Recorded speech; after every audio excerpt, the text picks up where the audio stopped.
नमस्कार दोस्तों, ALDHRU academy में आप सभी का एक बार फिर से बहुत बहुत स्वागत है। मैं हूं आपका अपना एजुकेटर और आज हम VMOU कोटा के जून 2026 एग्जाम्स के लिए BLIS 05 यानी पुस्तकालय प्रबंध के सबसे महत्वपूर्ण 20 प्रश्नों को बिल्कुल आसान भाषा में कवर करेंगे। ये वो प्रश्न है जो आपको 75% से भी ज्यादा मार्क्स दिलाने में मदद करेंगे। तो बिना किसी देरी के चलिए शुरू करते हैं। तो दोस्तों, हमारा पहला प्रश्न है, ड्यूई डूरी के पुस्तक चयन के सिद्धांत की व्याख्या कीजिए। और देखिए कितना इंपॉर्टेंट क्वेश्चन है। दिसंबर 2017, 2016, 2023, 2015 और जून 2016, 2015 में भी पूछा गया है। मतलब ये तो रट लेना है आपको। इसका जवाब बहुत ही सीधा और सरल है। ड्यूरी का सिद्धांत कहता है कि उचित समय पर उचित पाठक को उचित पुस्तक प्रदान करना। इसका मतलब है कि सही बुक सही रीडर तक सही समय पर पहुंचनी चाहिए ताकि उनकी जरूरतें पूरी हो सकें। है ना आसान? अगला प्रश्न है, हमारा प्रबंधन के विभिन्न स्तरों का उल्लेख कीजिए। ये भी देखिए कितनी बार पूछा गया है। दिसंबर 2019, 2016, 2023 और जून 2016, 2022 में भी।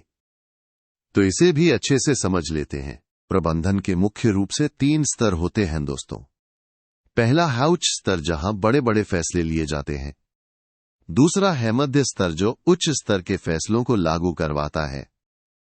और तीसरा है दैनिक कार्यक्रम संबंधी स्तर, जहां रोजमर्रा के काम होते हैं। सिंपल। चलिए अब देखते हैं प्रश्न 3। पुस्तक चयन के मांग पूर्ति का सिद्धांत के प्रतिपादक का नाम बताइए। ये भी कई बार आया है। दिसंबर 2019, जून दिसंबर 2020, जून 2024 और जून 2022 में। दोस्तों, पुस्तक चयन के मांग पूर्ति का सिद्धांत के प्रतिपादक हैल आर मैकल्विन। इनका नाम याद रखिएगा, अक्सर पूछा जाता है। प्रश्न 4 पर आते हैं, तकनीकी विभाग अनुभाग के कोई 2 कार्य बताइए। ये भी दिसंबर 2017, 2016, 2021 और जून 2015 में आया है। बहुत ही महत्वपूर्ण है। तकनीकी अनुभाग के 2 मुख्य कार्य हैं। पहला वर्गीकरण यानी किताबों को उनकी कैटेगरी के हिसाब से अलग अलग करना, और दूसरा प्रसूचीकरण यानी उनकी लिस्ट बनाना ताकि पाठकों को आसानी से पता चल सके कि कौन सी किताब कहां है। ये दोनों ही काम लाइब्रेरी को व्यवस्थित रखने के लिए बहुत जरूरी हैं। अब है प्रश्न 5। अधिग्रहण अवाप्ति विभाग के कार्य बताइए। ये भी दिसंबर 2015, 2018 और जून 2022, 2019 में पूछा गया है। ध्यान से सुनिए।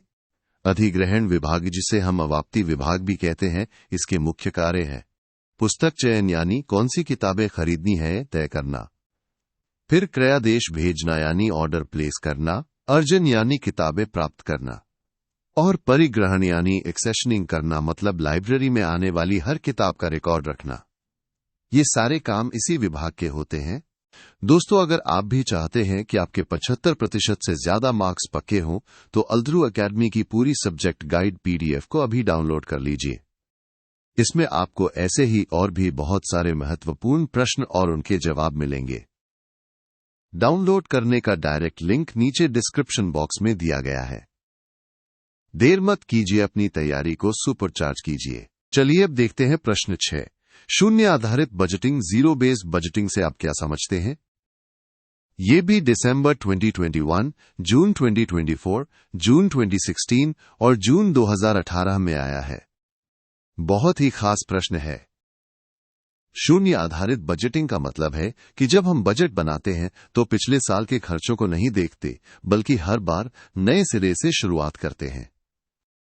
इसमें हर खर्च को उसकी वर्तमान जरूरत के हिसाब से जस्टिफाई करना पड़ता है। यह बहुत ही एफिशिएंट तरीका है बजट बनाने का। प्रश्न 7 है, पुस्तक चयन के प्रमुख स्रोतों के नाम बताइए। ये भी JUNDEC 2020, जून 2023, जून 2018 और जून 2022 में आया है।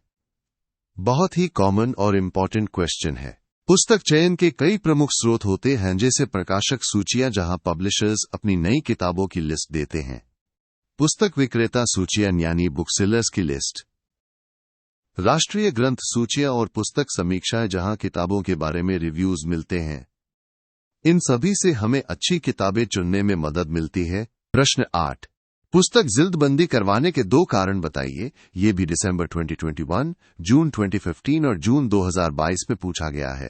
दोस्तों, किताबों की जिल्दबंदी करवाने के 2 मुख्य कारण होते हैं। पहला, जब पुरानी किताबें जीर्ण शीर्ण हो जाती हैं, यानी फट जाती हैं या खराब हो जाती हैं, तो उन्हें पुनर्जीवन देने के लिए। और दूसरा, उनकी उपयोगिता बढ़ाने के लिए, ताकि वो और लंबे समय तक इस्तेमाल हो सकें और सुरक्षित रहें। प्रश्न 9 है, वार्षिक प्रतिवेदन क्या है? ये भी जून 2024, जून 2017 और जून 2022 में आया है। वार्षिक प्रतिवेदन का मतलब है किसी भी संस्था की साल भर की गतिविधियों और उपलब्धियों का पूरा ब्यौरा। ये एक तरह से उस संस्था के अतीत का विश्लेषण और मूल्यांकन होता है, जिससे पता चलता है कि उन्होंने क्या क्या काम किए और कितने सफल रहे। प्रश्न 10 पर आते हैं, किन्हीं 3 प्रमुख पुस्तकालय फर्नीचर एवं उपकरणों के नाम बताइए। ये भी दिसंबर 2015, दिसंबर 2021 और जून 2024 में पूछा गया है। पुस्तकालय के प्रमुख फर्नीचर और उपकरणों में सबसे पहले आते हैं पुस्तक रैक्स, जहां किताबें रखी जाती हैं। फिर कंप्यूटर, जो आजकल हर लाइब्रेरी की जरूरत है, और मेज, जहां बैठकर पाठक पढ़ाई करते हैं। ये सब लाइब्रेरी के लिए बहुत जरूरी हैं। प्रश्न 11, POSDCORB का पूर्ण रूप विस्तार बताइए। ये भी JUNDEC 2020, जून 2015 और जून 2019 में आया है। ये शॉर्ट फॉर्म बहुत इंपॉर्टेंट है। POSDCORB का पूरा नाम है नियोजन, प्लानिंग, संगठन, ऑर्गेनाइजिंग, नियुक्ति, स्टाफिंग, निर्देशन, डायरेक्टिंग, समन्वय, कोऑर्डिनेटिंग, रिपोर्टिंग और बजटिंग। ये सभी प्रबंधन के महत्वपूर्ण कार्य हैं। प्रश्न 12, पुस्तकालय नियमों की आवश्यकता या कोई 2 कारण बताइए। ये भी दिसंबर 2017, दिसंबर 2016 और जून 2022 में पूछा गया है। पुस्तकालय नियमों की जरूरत इसलिए पड़ती है दोस्तों, ताकि पाठ्य सामग्री का सदुपयोग सुनिश्चित हो सके, मतलब किताबें सही तरीके से इस्तेमाल हों।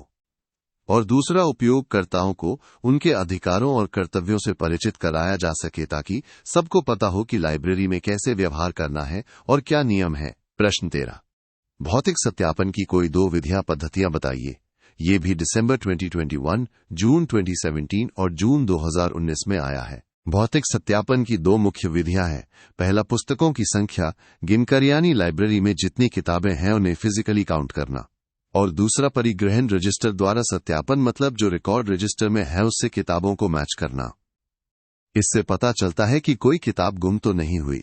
प्रश्न 14, प्रबंधन की विशेषताएं, लक्षण बताइए। ये भी दिसंबर 2017, जून 2016 और जून 2015 में आया है। प्रबंधन की कुछ खास विशेषताएं हैं दोस्तों। पहला, हमेशा उद्देश्यपूर्ण होता है, मतलब किसी खास लक्ष्य को पाने के लिए किया जाता है। दूसरा है दूसरों से कार्य कराने की कला है, यानी टीम वर्क को मैनेज करना।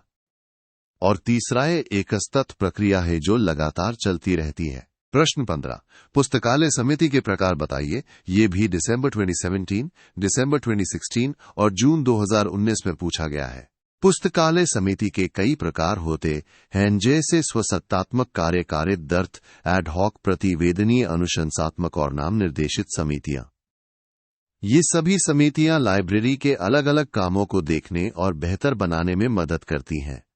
और हाँ दोस्तों, ALDHRU अकेडमी पर BLIS के बाकी सब्जेक्ट्स के लिए भी प्रीमियम गाइड्स उपलब्ध हैं, जैसे BLIS 01, BLIS 02, BLIS 06, BLIS 07 और BLIS 08।